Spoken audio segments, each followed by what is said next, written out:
Hello friend, welcome to my channel. আজ আমি তোমাদের সাথে শেয়ার করব রুই মাছের মাথা দিয়ে একটি রেসিপি। তার জন্য প্রথমে আমি এখানে নিয়েছি রুই মাছের একটি মাথা।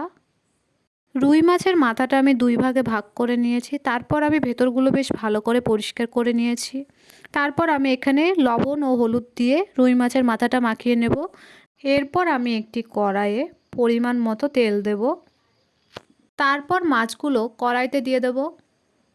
তারপর মাছগুলোর এক পিঠ আমি 2 মিনিট করে ভেজে নেব। আমার এক পিঠ ভাজা হয়ে গেছে। এরপর আমি মাছগুলো উল্টে দেব।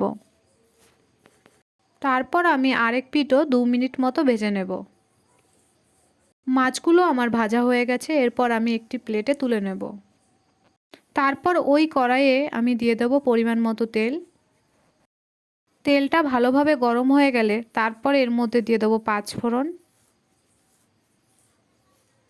তারপর এর মধ্যে দেব পেঁয়াজ কুচি। পেঁয়াজগুলো আমি 3 থেকে 4 মিনিট ভালো করে ভেজে নেব।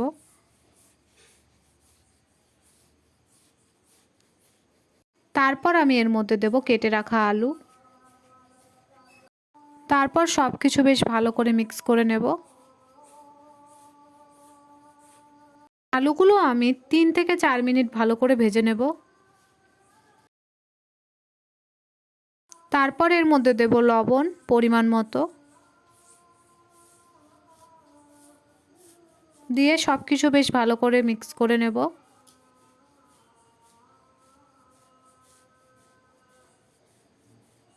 তারপর এর মধ্যে দেব হলুদ গুঁড়ো পরিমাণ মতো, দিয়ে আবারও সব কিছু বেশ ভালো করে মিক্স করে নেব। তারপর আমি এর মধ্যে দেব আদা বাটা ও জিরে বাটা ও অল্প জল, দিয়ে সব কিছু বেশ ভালোভাবে মিক্স করে নেব। তারপর আমি এর মধ্যে দেব স্বাদ অনুযায়ী লঙ্কার গুঁড়ো। তারপর আমি এখানে দিয়েছি অল্প জল, দিয়ে আমি সব কিছু আবারও বেশ ভালো করে মিক্স করে নিয়েছি।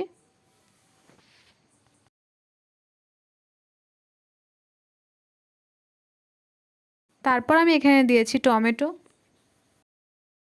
আর মশলা দেওয়ার পর কিন্তু আমি 5 থেকে 6 মিনিট বেশ ভালো করে কষিয়েছি।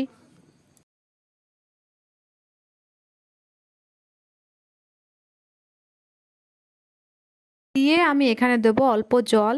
তারপর আমি সব কিছু বেশ ভালো করে মিক্স করে নেব। তারপর আমি কিছুক্ষণ ফুটিয়ে নিয়েছি। বেশ কিছুক্ষণ ফুটিয়ে নেওয়ার পর তারপর আমি ভেজে রাখা মাছের মাথাগুলো এর মধ্যে দিয়ে দিয়েছি। আর আমি কিন্তু এখানে রুই মাছের মাথা ব্যবহার করেছি। এরপর আমি মাছের মাথাগুলো ভেঙে দিয়েছি।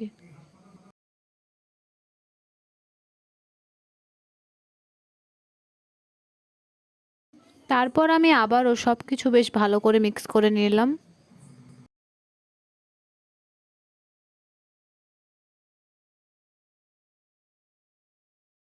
এরপর আমি এর মধ্যে দিয়ে দেবো পরিমাণ মতো জল।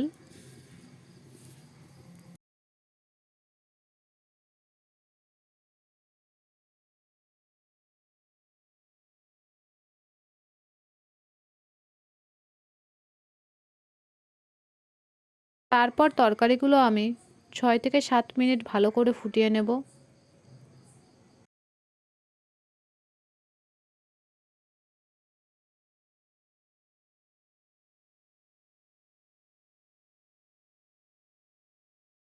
সাত মিনিট পর একবার দেখে নেবে আলুগুলো সিদ্ধ হয়েছে কিনা।